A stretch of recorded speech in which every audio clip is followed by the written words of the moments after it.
অনেক অনেক বছর আগের কথা। রাজা বিক্রম ছিলেন এক সুবিচারক ও বিচক্ষণ শাসক। তিনি তার প্রজাদের ভালোবাসতেন এবং প্রতিদিন সবার অভিযোগ শুনে ন্যায় বিচার করতেন। একদিন সকালবেলা রাজপ্রাসাদে এক হুলস্থুল কাণ্ড।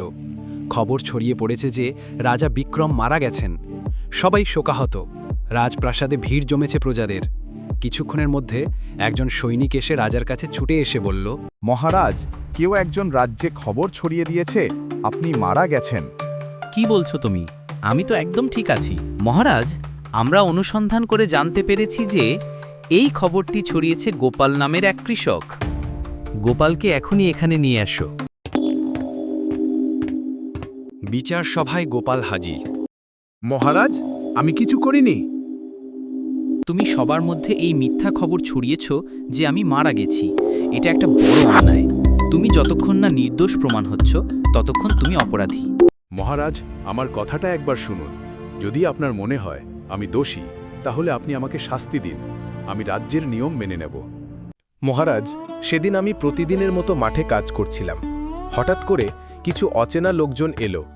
তারা আপনাকে নিয়ে অনেক কিছু জিজ্ঞাসা করতে লাগল। তাদের আচরণ ছিল খুব সন্দেহজনক। তারা যেন লুটেরা। তাই আমি নিজের বুদ্ধি দিয়ে তাদের বিভ্রান্ত করতে চাইলাম। আমি বললাম, রাজা বিক্রম মারা গেছেন, সবাই শোকে প্রাসাদে আছে, এখন কেউ বাইরে নেই। এই কথা আমি ইচ্ছা করে বলি, যাতে তারা রাজপ্রাসাদে না যায়, কারো ক্ষতি না করে। আমার উদ্দেশ্য ছিল শুধু রাজ্যকে রক্ষা করা। সেই সময় পাশে একজন আমার কথা শুনে ভুলভাবে ছড়িয়ে দেয় যে আপনি সত্যিই মারা গেছেন। মহারাজ, এখানে আমি কি দোষ করেছি বলুন? রাজা তখন গভীরভাবে সব কথা শুনলেন।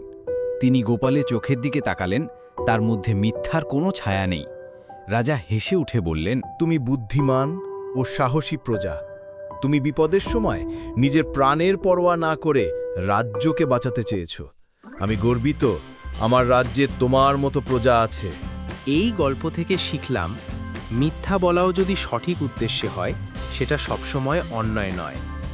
গল্পটি ভালো থাকলে চ্যানেলটি সাবস্ক্রাইব করবেন। দেখা হচ্ছে পরের ভিডিওতে।